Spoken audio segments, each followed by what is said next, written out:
Patience. It's one of those virtues we often talk about, right?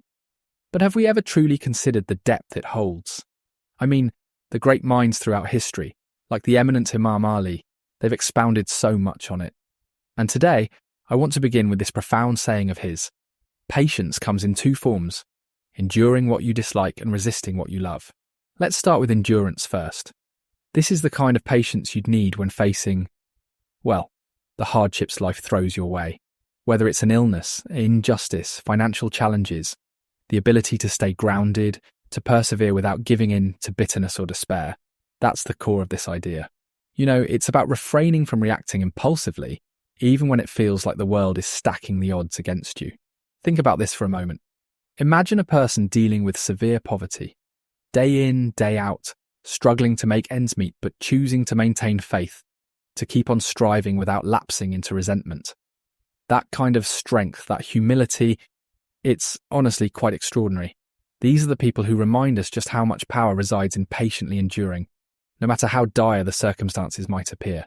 But patience isn't just about surviving life's darker moments. There's a remarkable spiritual dimension here. In fact, sabr, this Arabic term for patience, isn't just about grit.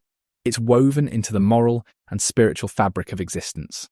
It signifies holding steady, whether it's in personal struggles or within the wider social context. This kind of patience, it builds resilience, a resilience that becomes the cornerstone of ethical living and collective human growth. And it's a tall order, isn't it? To endure without complaint, to resist anger or frustration when times get tough. But I guess in that very act of perseverance, we begin to discover the deeper meaning of patience and its role in shaping the way we live and connect with others. Now let's explore the other side of patience, the one that often flies under the radar but is perhaps even more challenging: restraint. It's about resisting the pull towards things we desire but know we shouldn't pursue. It's not just enduring what comes your way, but actively choosing to step away from something tempting. Take a moment to think about that.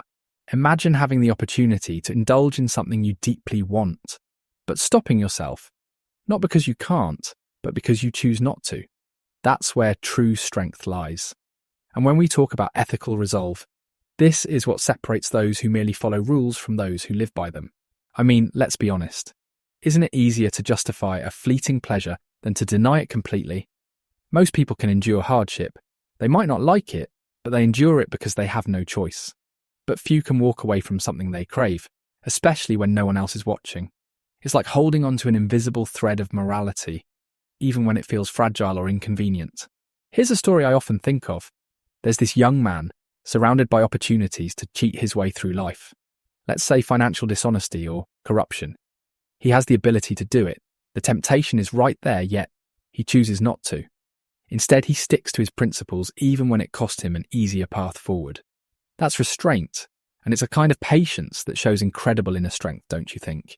And this type of self-control, honestly, it's like facing a mirror. It forces us to confront our impulses, to recognize how often we let fleeting desires dictate our choices. When we step back from the momentary pull of these temptations, we're carving out a path, not just for ethical growth, but for lasting contentment. Contentment that's rooted in integrity, not impulse. So we've explored endurance, facing life's struggles with steadfastness, and restraint, resisting the pull of tempting desires. But what if the real beauty of patience lies in how these two dimensions come together? I mean, think about it. Enduring and restraining aren't just separate acts, they're two sides of the same coin. Together they create this balance that shapes who we are at our core. Let's take the lives of prophets, for instance.